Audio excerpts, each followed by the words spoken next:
A severe thunderstorm stalled over the East Valley this morning, causing severe flooding that damaged homes and prompted evacuations at several mobile home parks. The flooding started shortly after 1 this morning in Thermal and in Mecca.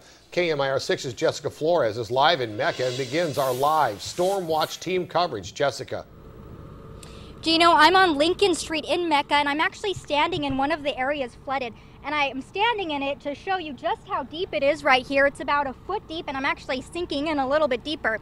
I was standing here earlier today, and it was actually not as bad as this. That's because they made this barrier here, so that's holding the water and making it a little bit deeper. Earlier today, it was about 4 to 5 inches deep, but still the flowing water, it's still flowing, affecting some of these homes along this area right here. Now, across the city, for the most part, the water has dissipated as far as I can tell, but there is still some of that standing water, and that's causing concerns because of the mosquitoes that can bring in. So really, the focus right now is on the cleanup.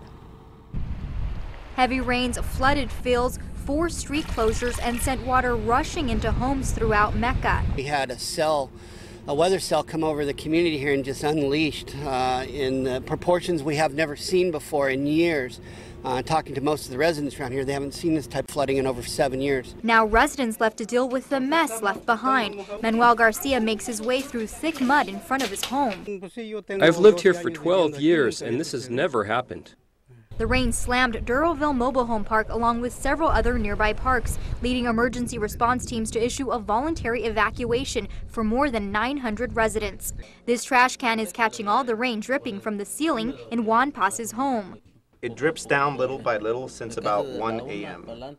The flooding has created what looks like a river down Lincoln Street in Mecca. You can see it's covering my entire ankles, and it's about 4 inches deep here. No injuries to report. There's been no rescues.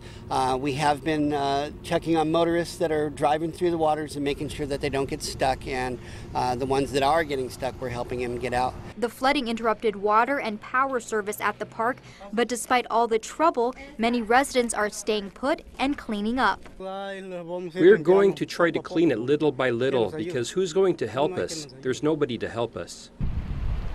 In addition to many of those homes and the streets that have been flooded, a local elementary, San Martinez Elementary, also experienced flooding and had to send kids home early. Now, Riverside County has set up an evacuation center, but the residents I talked to wanted to stay in their homes and clean up, so that evacuation center really isn't being used. Riverside County says they also have their emergency operations center that is going to be helping victims of this flood. Live in Mecca, I'm Jessica Flores for KMIR 6 News. All right, a big mess out there. Thank you very much, Jessica.